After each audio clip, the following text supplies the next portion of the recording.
Awesome. Well, great to have everybody here. I'm a first year, soon to be second year, which is pretty wild. I am going to be at PepsiCo doing corporate finance this summer, which is a career switch for me because I was in tech, big, small, startup, operations, sales, business analytics, run the gamut of all the tech. And I actually did my undergrad here at McCombs. So this is a second round for me. But let's go ahead and get started. Cool. So today we're really going to be covering five big areas, which is academics, leadership, global opportunities, and the community feel. And then, as Stacy said, we'll go over the admissions process. Hopefully we'll have some time for Q&A at the end, but if anyone has any questions during, put them in the Q&A section, and we'll either type out answers or definitely answer them live. So great. Awesome. So starting off here, the curriculum. So academics, you are, of course, here to further your career, but also to learn about new subject areas and areas of business that you might not have already known. Really, the classroom experience is focused around a team-based approach where McCombs really gives everyone the same common core experience, and it's also taught by top-ranked faculty as well. So to achieve the team-based model, each class is split up into 4 cohorts, and hint, cohort 4 is definitely the best. So if anybody tells you different, that's where we stand. And really, these are going to be your classmates for the Common Core. And the cohort is then split even further into study teams, which are a group of 5 to 6 individuals from different backgrounds, ethnicities, ages, aspirations, etc. And will really be the people that you are really going to just be getting to know and turning in homework with. So I can tell you about my study team. It was great. We had an MD, MBA, so a dual degree candidate. We had an individual who did sales operations, an international student. We had a whole gamut. I think we're 50-50 male, female, 50-50, I believe, also a partner with kids and single and relationship, like everything that you can think of that McCombs would want you to kind of just learn about from others was definitely a thing. So it was great to just get that experience and really learn from my teammates. So we'll cover the core in the next slide, but it's really meant to give everyone the same footing as you recruit and go on to your internships. And finally, the entire faculty of McCombs is here to help you. Of course, professors and lecturers are experts in their field. They are world known and they just love to teach and they really make time for their students. So they care about our learning and they want to get to know you. So I would definitely recommend you wanting to get to know them as well. So I spoke of the Common Core, and here it is. The blue and bright orange boxes are classes that everyone takes. So if you're reading this and you read accounting or statistics and are already getting chills, don't worry, the classes are self-contained, meaning you don't need prior experience to do well in them. And because of the cohort and study team organization I spoke of, the chances are that you're going to be in class with a CPA or a statistician who is more than happy to help you. And the big thing I want to stress here is that you have all the freedom to build your coursework at McCombs how you want. That's what all the gray boxes are. So this is a great opportunity for you to tailor your learning to both your interests and also branch out and take classes in subjects you've never heard of. It's a great feeling just to know that you're building this for you. So actually, I see Taylor. Hey, Taylor. Taylor is one of the incoming co-chairs. Can you tell us about an elective that you took recently and what you enjoyed about it?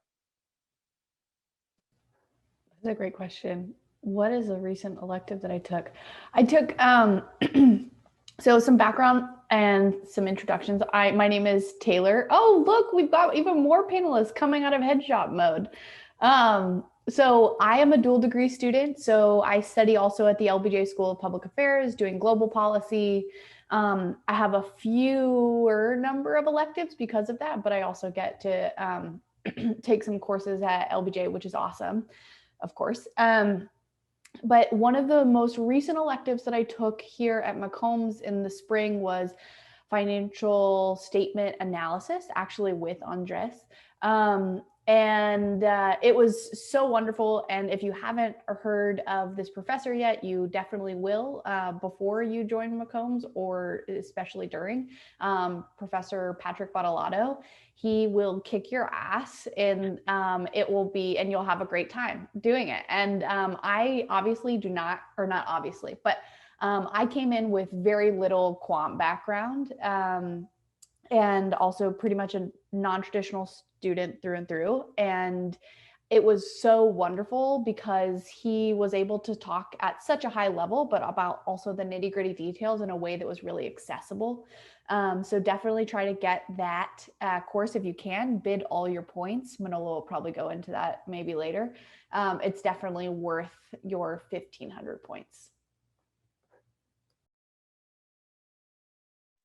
Awesome. Yes, I'm definitely signed up for FSA. I can't wait to take it. I've heard great things. He's going to destroy EBITDA, which is a financial measure that everybody likes, and I can't wait for that. Cool. So if you're wondering like, hey, what do I take? Or I have no idea what electives to choose, there are concentrations that can help guide you through the selection process, but none of these are required and they do not show up on your diploma. For example, I'm mixing an operations concentration with finance, and it's just been really helpful to pick my courses for next year, what I want to take, what I'm really interested in, and within these different concentrations, there are also different tracks that you can really measure up against or follow. So it's really meant to be a guide just to help you during elective picking process, which is fun, but also kind of stressful. So there's just so much to choose. There really is. And you have to pack it all into a semester or two, but great. So hammering through the prestige in McCombs, we're one of the 5 business schools to be in the top 20 of 11 of the 13 specialty rankings, which speaks volumes to the staff and the faculty aspect of McCombs that I spoke of earlier. And we already covered concentrations. There are a ton of courses outside the business school that are open to McCombs students should you wish. And I really, really do recommend this as it builds just a well-rounded executive and will set you apart from the rest. And given all of UT's resources, it'd be a shame not to take advantage of them. I would not know Taylor if this kind of cross collaboration between the different schools was not a thing. So I'm very thankful of it. You definitely should. Uh, Public policy, like Taylor mentioned, is one of them. School of Law is another great one. Information School, if you want to learn more about data and analysis, is also a great opportunity. And finally, if you're interested in the dual degree program like Taylor is, we do offer those, and it's a great way to supplement other coursework. We have, I think the 2 most popular are public affairs and the MD MBAs. We get a few JD law MBAs, but yeah, if you're definitely interested in that, there are uh, some opportunities. So if you're wondering from the previous slide, what do I even take? Again, look at the concentrations, they're good guide maps, but here are some sample electives of courses offered at the moment. And Andres, I know you took one of these. You want to talk about that one?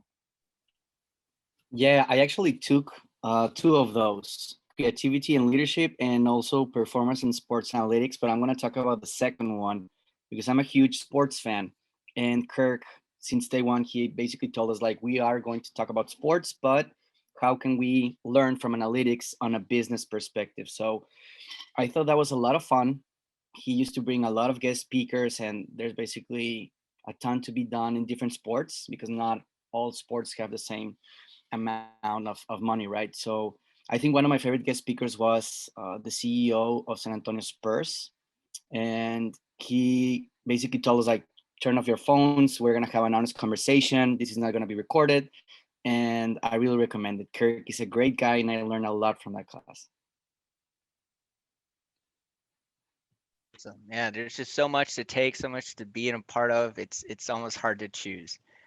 So that's an example of one of them. So moving on to the experiential involvement and the leadership opportunities unique to McCombs. The first one on deck is the MBA Plus program, and it's one of the flagship parts of McCombs' experiential learning opportunities. And it's really like a mini consulting project during the the semester where you'll be working with the sponsor to help them solve a problem, reach a goal, or just gain more knowledge through research that you'll conduct. And it's a great way to network, to learn about a function or an industry, or even see if the consulting track is right for you. That's really kind of why I did it. I was in between finance and consulting and said, let me check it out. It's like consulting, and I ended up deciding it's not for me, but it's still a great program. It's completed during the semester, so definitely look at your plate of things and gauge whether you'll have time for it. You can take up to 4 MBA plus projects your career here, like one every semester if you're so inclined. Time commitments do vary depending on the project and the sponsor, which means, but you will be in a team with other MBAs, so you can definitely lean on each other to get the job done. And it's the MBA Plus project is not only that consulting project, it's also one-on-one coaching with a communications coach. And they're really there to help you craft your value proposition, to help you with presentation jitters, skills, and more. And they're great resources I think we don't take enough advantage of. I think you get 8 hours a year or semester for it, which is more than I think a lot of other places give. So these are experts in communication for you.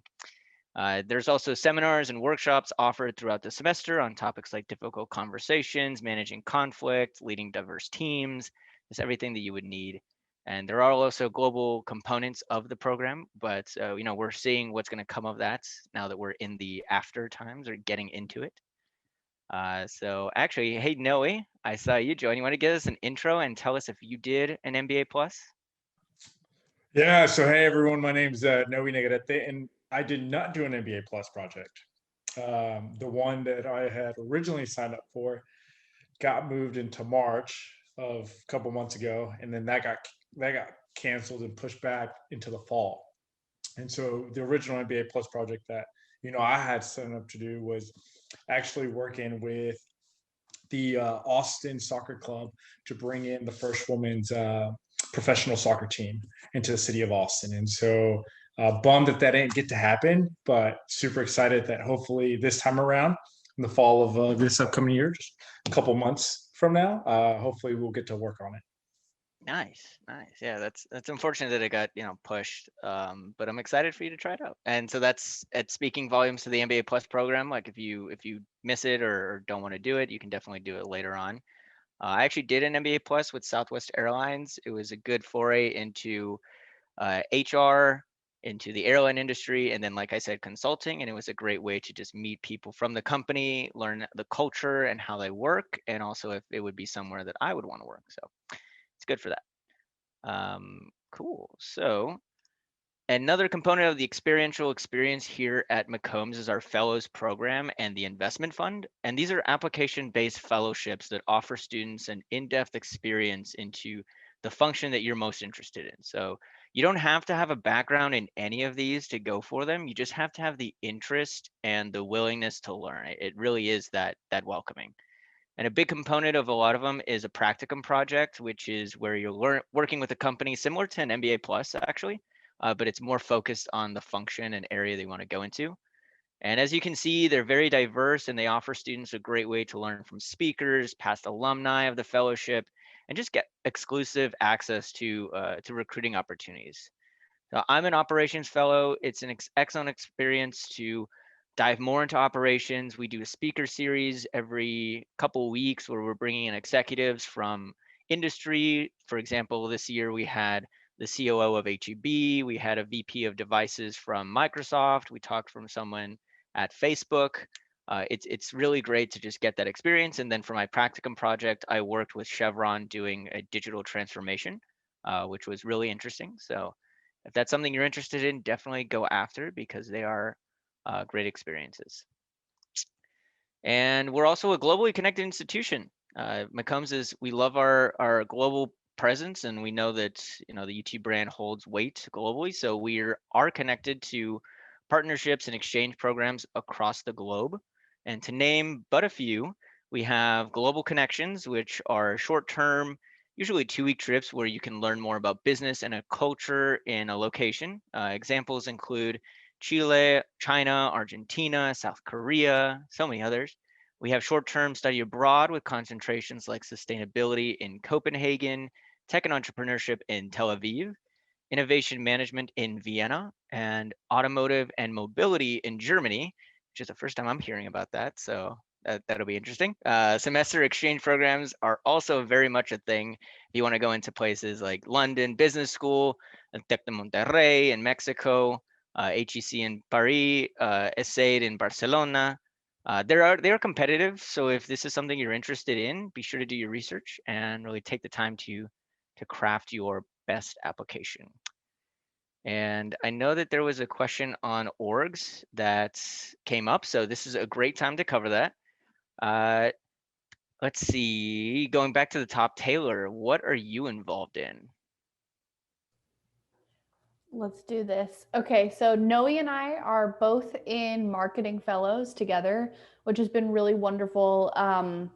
Happy to chat more in depth about that, but that's been a really, really wonderful asset to me in my time here at McCombs. I'm also obviously involved with Mac, which I would highly recommend to those of you who want to give back while you're here at McCombs and talk to other prospective students.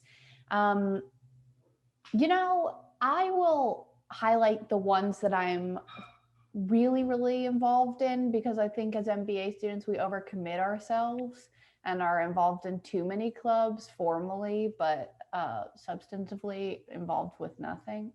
I think, let's see, I'm also a part of the, well, I'm looking here. I'm involved with net impact, clean tech, and Entrepreneur Society. But these are, I joke about we're involved with everything, but it's a really, really wonderful way to, come to business school, build out your network, and seek out events that might help you really to refine your skills and or add to your knowledge of these specific areas, whether they be for professional reasons and or for personal ones.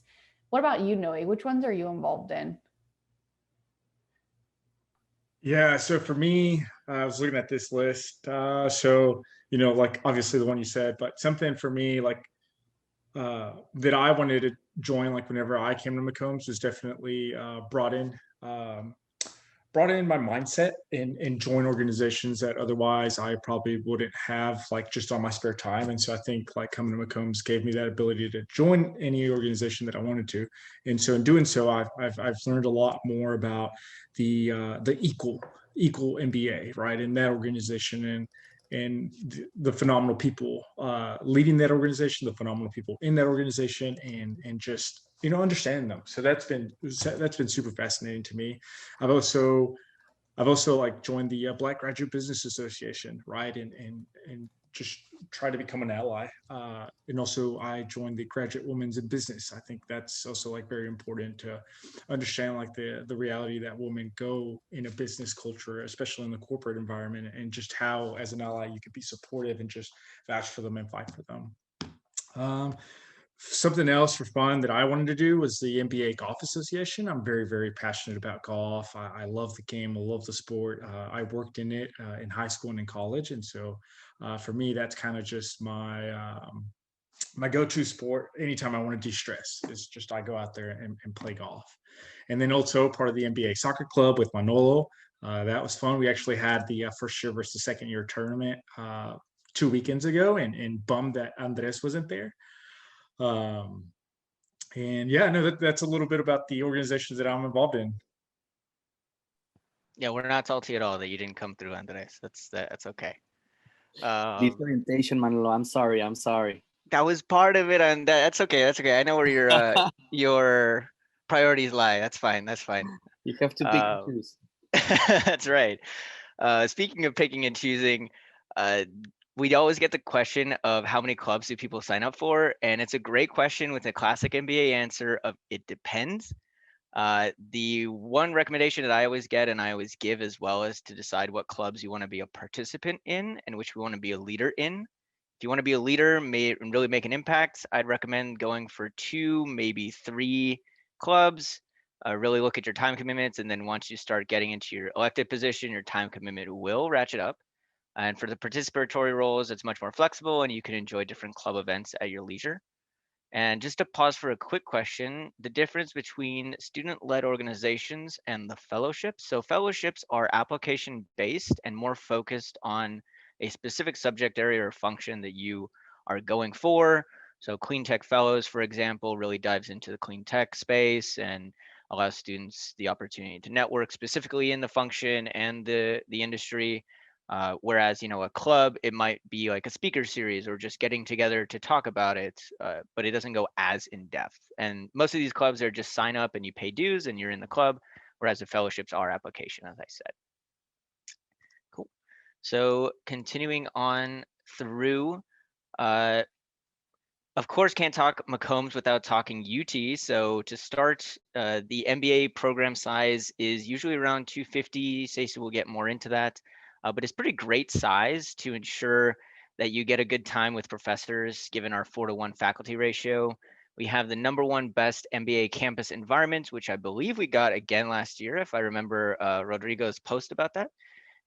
Digo's post, and that's 100% true, and is a great way to segue to talking about UT as a whole.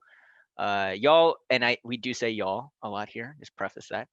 This place is special. It's a top 10 innovative university. Tons of research, tons of resources and graduate programs. You can really experience the way you want to. Campus is amazing. It's massive, beautiful architecture, wonderful libraries, places to study. There are gyms, multiple on campus and enrolling, which we'll get to. There's a spa center in the main gym, and of course UT Athletics, which is a lot of great fun. We got a new football coach, new basketball coach as well. I think our women's volleyball won championship again. It's always a great time to go out and enjoy the University of Texas. So speaking of Rolling Hall, this is where you'll be spending most of your time here, although I really do recommend you go and check out the entire campus. It's 5 stories, multiple classroom styles from dinner table to auditorium. There are tons of study rooms. You can come in, reserve, you have priority access over the study rooms. So if any undergrads in there, you can kick them out if you want. There's an outdoor terrace, which is great to get in some great sunlight, enjoy the view. You can see the tower from the terrace. It's a great place to take graduation pictures, which I believe a lot of people are doing right now. There is a Moon Tower Cafe, which I believe will be open next year, which I'm really excited for because it's a great place to come after classes are over, 3, 4, 5, grab a bite and also grab a brew. It's one of the few places on campus that serves alcohol. And since we're an MBA program and we're all of age, it's a great place to just come through and hang out and kind of unwind. I did mention the gym. There is a gym in the basement. It's small, but it is very functional with showers and locker rooms. So if you want to bike to campus, you can definitely do that. Get a shower in before class. And the auditorium is a great space that you guys hopefully will all be enjoying orientation from. Special events space and a student lounge where you can just hang out. So this is really the nexus of everything. This is where you're going to enjoy it. The building is beautiful, one of my favorites. So kind of going out to the macro view now, Austin, Texas. It's hot. It's hot, y'all. It really is. I just saw another post on social media that the median home price is up because population is up. It's pretty wild. Hottest job market, best place to start a business if you're entrepreneurial focused. It's a tech town, which we'll get to in another slide. Highest average tech salary in the US as well, which is big reason why people get an MBA. So you can feel good coming here for the campus experience, the McCombs experience, and then your future career opportunities as well. Just so much to do. I just love the city. Speaking of tech and all the job relocation, there's tons of companies coming here. Elon Musk has moved to Austin. I don't know if that's a good thing or a bad thing to sell on an admissions presentation, but Apple is building a new campus. HEB has a big presence in Austin, a digital center of innovation. Facebook is expanding their offices. Oracle is moving headquarters. I'm hoping that you get from all of this that Austin is booming and it is a great place to come experience a great culture, a great city, but also find your next opportunity. Kind of putting a bow on the University of Texas, the expansive alumni network is something that you will be a part of, that you get to tap into. The Texas X's, so this is the entire University of Texas, all colleges, all majors, alumni association is 500,000 strong and growing every year.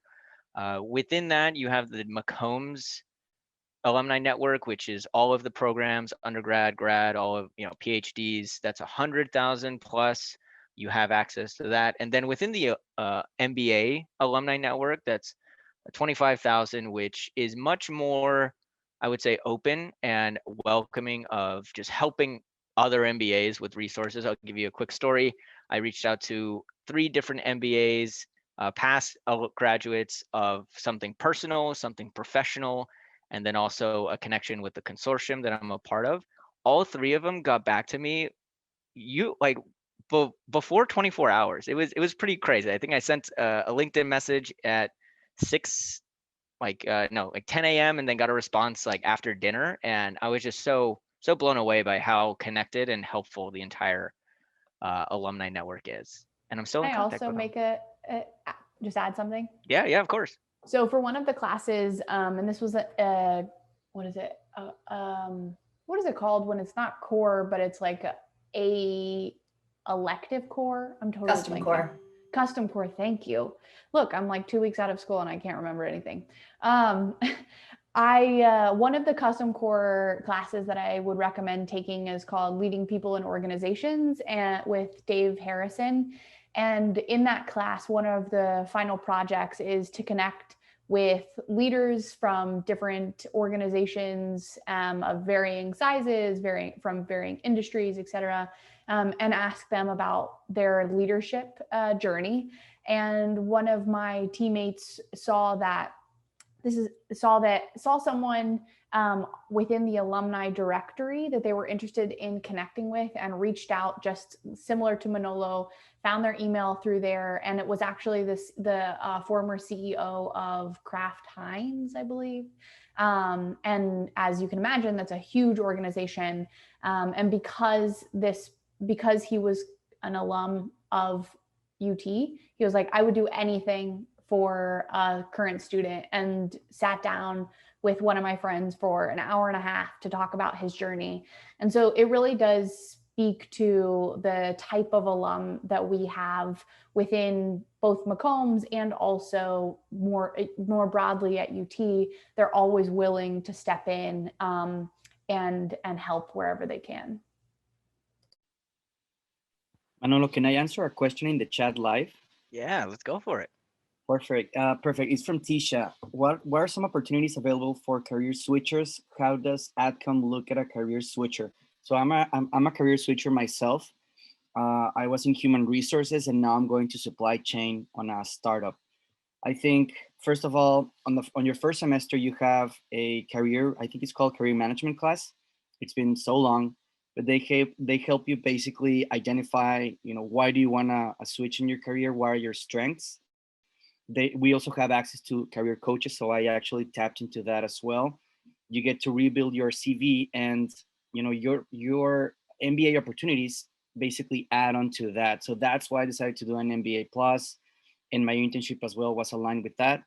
It was originally on marketing, but I started to gravitate towards operations. So that's how I discovered during my internship that I was, I had something in ops in me. And basically they follow up on you, so they are always on top of their game. I think we have the best career management team because they are giving you options to have plan A, plan B, plan C, and they always push you to look outside of the Texas network as well. Not only what's available to you, but like in your LinkedIn, with your friends, with your family, with other students. So I think you're in good hands. They give you all the tools and resources. I think it just depends on you and what's going to be your move and why. Yeah, absolutely. Getting to that why is just so crucial. I think that's all the Q&A. So Stacy, I think it's your turn now. I'll pass it over. My turn? Yeah. All right, do you mind controlling the slides for me? It's just so much easier than trying to actually flip through. So I do want to cover career pretty high level. I see some admissions questions, so I definitely want to leave enough time for those. But career-wise, some quick stats you'll see on this slide. These are they stay pretty steady for the most part.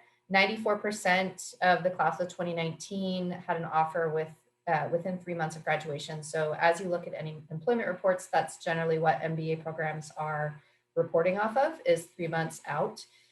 This past year, we're really actually proud of our numbers. I believe we were at about 89% or thereabouts for the class of 2020. And that was amidst a pandemic in May, June, July, which, so again, we're pretty proud of those numbers. And remains to be seen for the class of 2020 run rate. So we'll start calculating that usually September, October. 100% of students get an internship, it's required. So that's always gonna be 100%. And then the median salary and signing bonus has stayed fairly steady. For the class of 2020, it actually went up even in a pandemic. The median salary stayed the same, but the signing bonus actually increased last year, just to give you an idea. And then best ROI, this is probably the most important stat on the screen right now. You know, I think it's important when you're looking at MBA programs to look at what we refer to as ROI, which is essentially the gap between your average student debt and post-MBA starting salary. So this is something that we really focus on. We try to make sure that our tuition is not crazy and that we have scholarship dollars to offer for those that are deserving. So ROI is huge. So keep an eye out for that as you're researching MBA programs. Next slide, please. So these are some of our industry function statistics. I will just caution you, since we won't have time to answer all your questions about career. There is a fantastic employment report on our website. So if you go to www.mccombs.utexas.edu/MBA, you navigate to the career section of the MBA, the full-time MBA, you'll be able to download the class of 2020 employment report, which lists every single employer of the class of 2020. So definitely check that out if you have career questions, because like I said, we're just not going to have time probably to answer all of your questions today. We could probably spend 2 hours talking about career. It's such an important topic. So this slide is just a really high level overview so you can see the percentages. Technology and consulting have been number 1 and 2 for the past probably 4 years. So really long time. Tech is king right now, especially just being where we are. You know, we already talked a little bit about Austin and all we have going for us. We just have a lot of tech presence in Austin that our students can take advantage of. And technology companies in general are really loving MBAs. So you'll see a lot of the big names coming to campus to recruit our students in the tech world. And the startups, which I know a lot of you may not be targeting big tech, so there's just a lot of variety within the technology bucket, which is pretty cool. Consulting, number 2, you'll see there about a quarter of our students went into the consulting area. Every consulting firm really recruits and hires our students. I will say though, because as a member of the AdCom, I see McKinsey come up a lot. They don't recruit on campus. So we did have one person that was placed at McKinsey this year, but just be aware of that as you're writing your essays to McCombs. It shows that you've done your research if you're aware of that fact. Financial services is 3rd, and on and on. I won't go into too much detail here, but to say that if you see a percentage on the screen and you're like, oh man, I really wanted to do healthcare and there's only 2%, that McCombs must not be strong in healthcare. That's not really the case. It's just more niche, right? So, you know, healthcare in particular, we've mentioned MD MBAs prior. We have healthcare innovation fellows. We have a healthcare concentration. I could also point out real estate. We're one of the best real estate programs in the nation, hands down. President Hartzell, who's the president of UT, is a real estate guy from McCombs. And so there's just a tremendous amount of resources.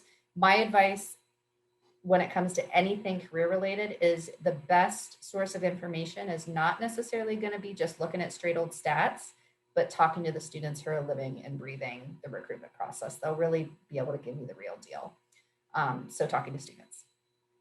Function there, not a ton there to point out. Finance, marketing, and management are they're sort of bucketed there. So product management marketing is really popular. Management consulting, of course, supply chain, ops, et cetera. And again, there's a great report with more detail on this as well.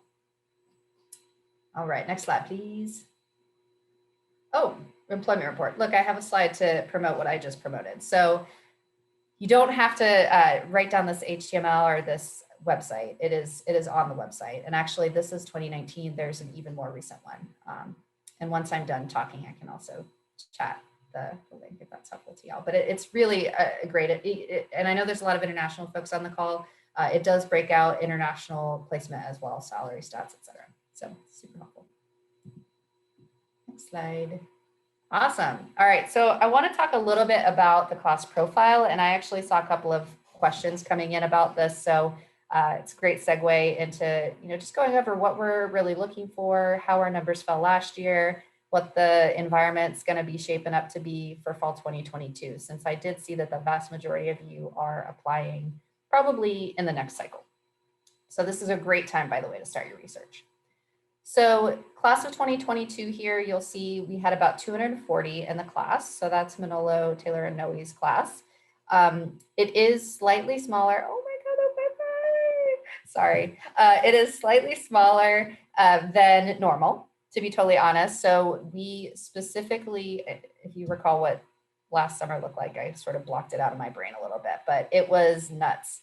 And we really didn't want to, so what was really important for us was that we were in person, at least for a hybrid mode of learning in our MBA program. And we were successful in that. So we had in-person classes this entire year, different. They looked a lot different, but we had them. And so we were really mandated by McCombs to make sure that we enrolled around 240 so that we physically had enough space in the cohort classrooms that Manolo talked about earlier in the cohorts and the core classes for folks to be in person. So 240 was our number last year. We're going to actually go back up to 260 to 270 this year. And for fall 2022, we're also looking at 260 to 270 in the class. So if that helps y'all. The class averages on the left side of the screen have not changed drastically in a long time. So these will probably stay steady just based upon this coming cycle. I can tell you for the class of 2023 that are about to enroll, these are pretty steady. So average age is usually around 29. Average number of years of work experience is usually right around 6. Average GMAT is a 704. Average GRE is a 318. And an average GPA is a 3.43. I'll go into a little bit more detail about the tests on the next slide, but those are our averages. And then the class profile on the right, I did see some questions about this. So these do shift every year. So I said that the averages don't, but I will say that the class profile percentages that you see on the right do. This past year, we were really affected by the pandemic. And so our international number took a really big hit, frankly, because we were really generous with our deferral policy. So we had most of our international enrolls not being able to come to campus for August, which is when everything kicked off. And so they decided to defer for 1 year and they're enrolling this August. So we are planning to get that back to 25 to 30% this coming year. Women numbers as well, we would love to get parity. So that's a big goal of myself and our team.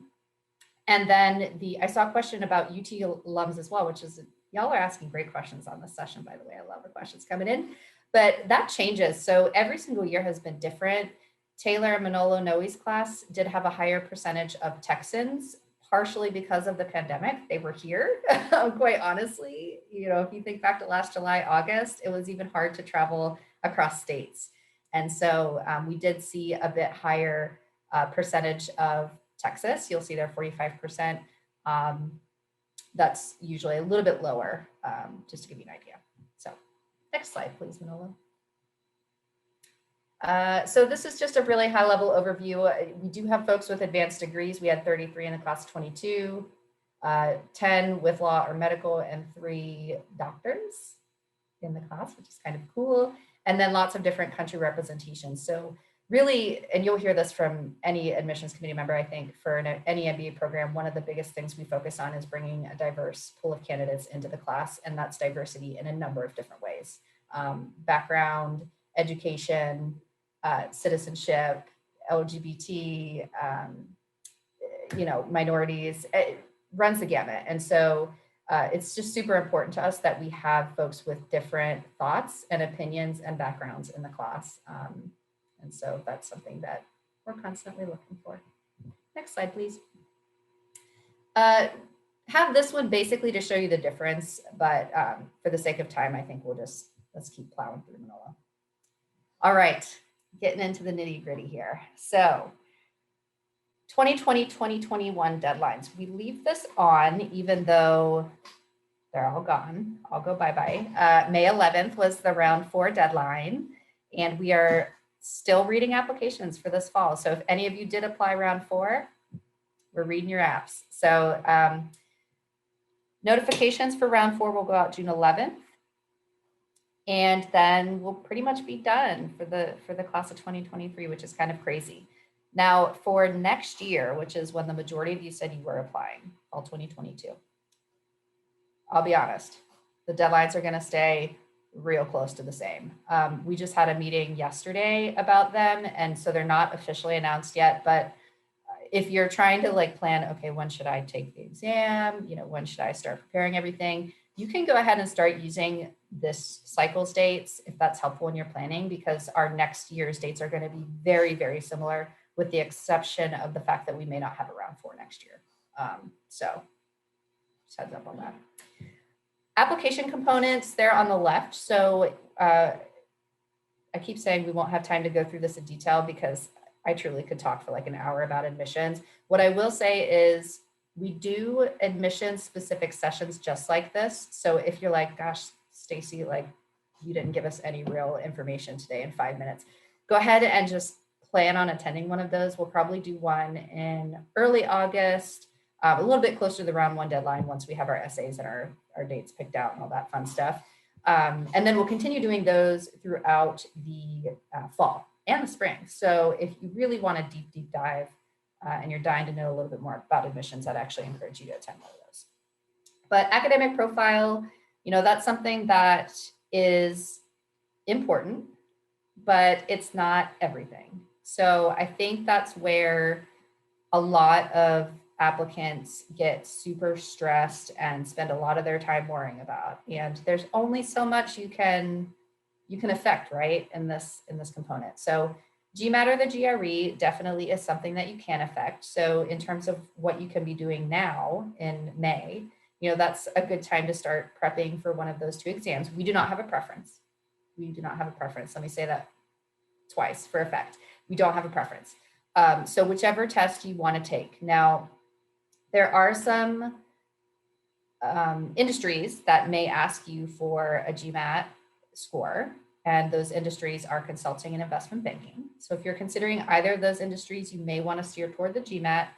There are some articles that were recently just published saying that is changing. What I will say though is they're not going to ignore a great score. So, if you think it would help your profile, if you're looking at either of those 2 areas, you might want to take the GMAT over the GRE. Now the GRE is great for other reasons. If you're applying to a dual degree, for example, those scores will, you can knock 2 birds out with 1 stone and just take the GRE and call it a day, right? Because there's a lot more different types of master's programs that take the GRE. So do your research, also take a practice test in both if you want to figure out which one you're more comfortable with. But in terms of us, we definitely do not have a preference. We do not know, also, if this question comes up, we do not know if we are going to continue the COVID exception for next year. We do recognize that there are countries that are not necessarily as in good of a shape as the US is right now. So I'll just say that, and we're still trying to figure out exactly what that's going to look like for the fall. So stay tuned. Transcripts are required. So any undergrad, master's transcripts, you want to get that in.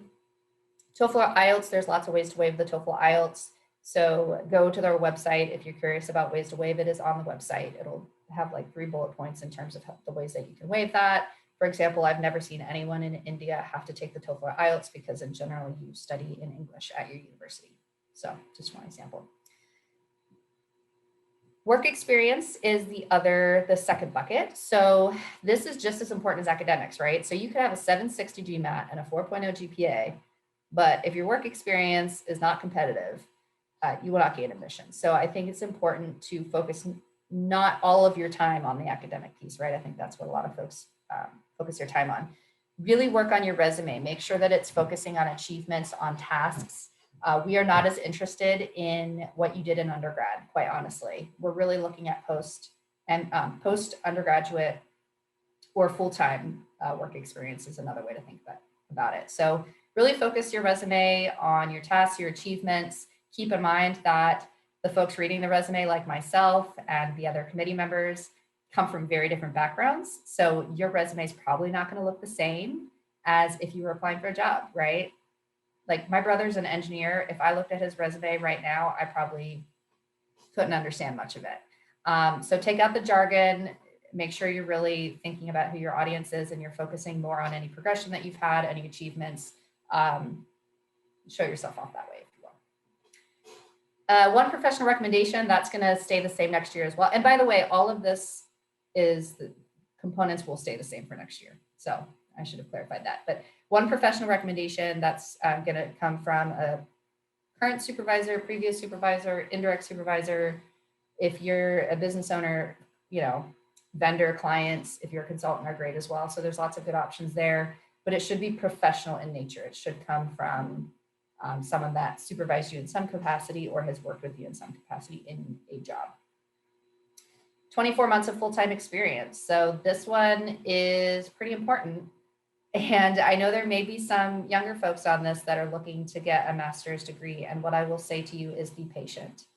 An MBA is 100% worth it, but you do need to be patient because you are not going to get as much out of this program if you have less than 24 months of full-time work experience. And sometimes it even takes more than that, right? So we say 2 years is the minimum. That's based upon our experience, having worked with MBA students for a long time. 3 years is generally going to make you more competitive. And again, 6 years is our average. And there's not necessarily a cap on the number of years of work experience. But reason we really look for that, number one, you're putting yourself in better shape for jobs. So the companies that recruit our students are looking for folks with a certain level of work experience. Doesn't have to be exactly related, right? You could be a career switcher, but they're going to still be looking at what you did before the MBA. And then the second reason is what you're bringing to the classroom discussion. And that is super important because this entire program is built on learning from each other. And then finally, the UN Texas McCombs, which is the area of the app where I actually see folks miss the most. It's so interesting, right? You would think that this is the easier of the three sections, but I think it is a challenge for folks to really know what we're looking for there. The biggest thing you can do here is do your research on McCombs and understand what you want from a career perspective and what we can do for you. And what you can do for us. That seems weird, right? But we're looking for students that give back and contribute positively to the community. And so really talking to students and attending events like this are the best ways to really gear yourself up for those essays and that interview, because it does matter. You know, my example earlier about the 760 GMAT, this applies here too. You could have a 760 GMAT, 4.0 GPA, decent work experience, but if you show us no love, if you don't know anything about us, and you don't seem to be, the interviewer doesn't want you on their study team, right? I always tell interviewers to think about that. You're probably not going to gain admission. So you really want to make sure that you have your why McCombs and your why MBA really clear in your application. Okay, with that, I want to leave 7 minutes for questions. So Manola, what do we have in the Q&A that we can answer? Yeah, we've got a couple actually here for you. Two can actually be answered in one. So can you have additional recommendations and or more than one professional recommendation? Great question. I recommend no. And why I say I recommend no. Technically, if someone emails us and sends us a supplemental rec, we're going to add it to your file, right? We're not going to just throw it in the garbage. But I think it shows that you can follow instructions if you only submit one. And the other tricky thing with submitting more than one is you're not sure. We honestly could decide just to read one of them. We read thousands of applications, quite literally. And so we might only read one of them and you're not going to be able to preference which one we read. So I would definitely recommend sticking to one. Cool. Another question here is, does the AdCom take master's GPA into account versus undergrad GPA? I was going to bring that up earlier, but it's so complicated that I was like, I don't have time. Yeah, let me explain that a little bit. So we do look at, there are two sections of applying to McCombs, or two different steps, right? So the first step is the evaluation, which is what we do. So we are looking at your transcripts, all of them. We're looking at your undergrad transcript. We're looking at your graduate transcript. We're looking at any transcript where you took classes, really. If you took MBA math, right? We're looking at that.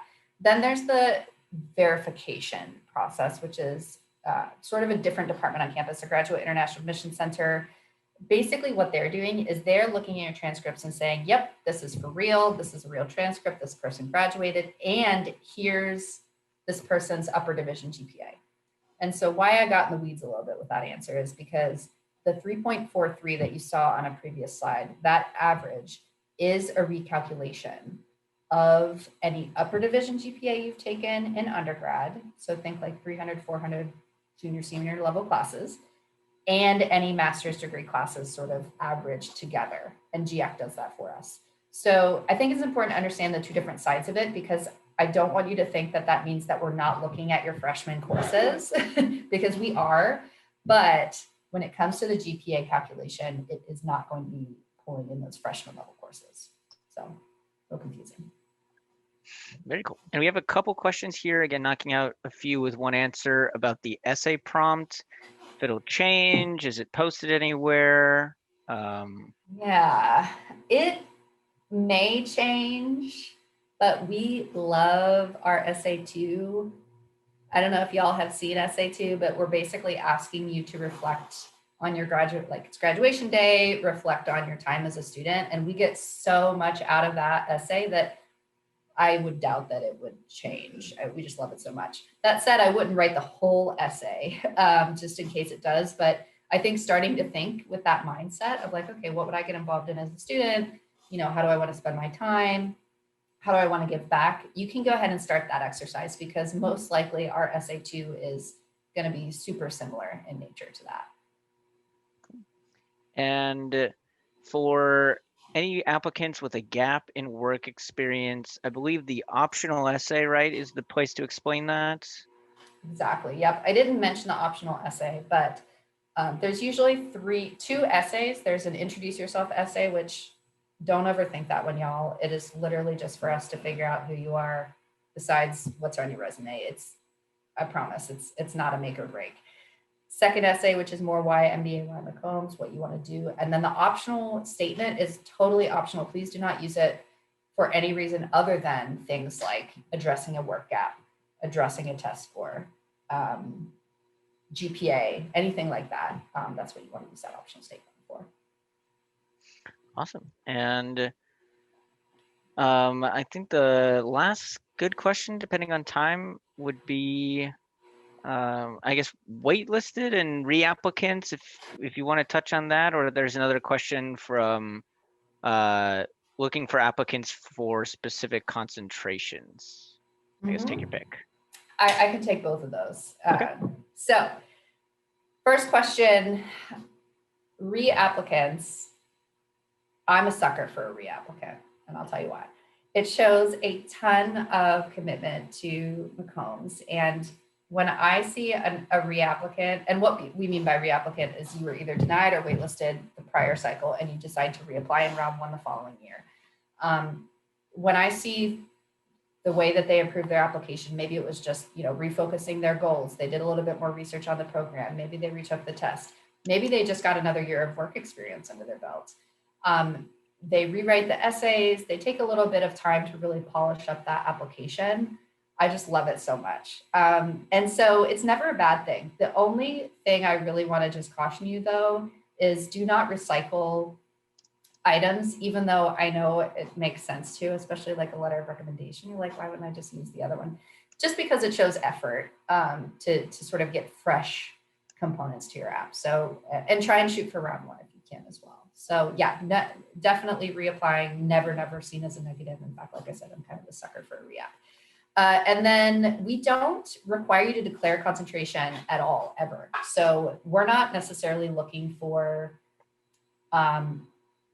And I think what you're kind of getting at is like caps, right? So are we looking to enroll 40 people who want to do clean tech and then that's it? Absolutely not. That's why it's kind of fun to see where student interest goes every year, because it changes kind of just based upon who enrolled.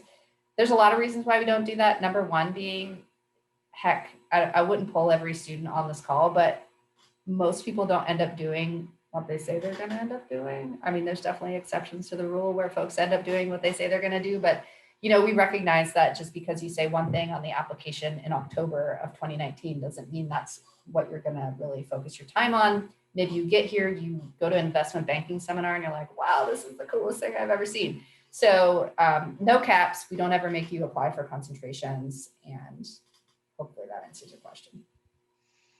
Awesome. We cleared the Q&A, so I think we're great. If anybody has any additional questions, feel free to email them to texasmba@mccombs.utexas.edu. We do check that often. We love getting questions from you. And to everyone that joined, thanks so much for making the time. Stay engaged with us, and we'll see you around. Welcome, y'all.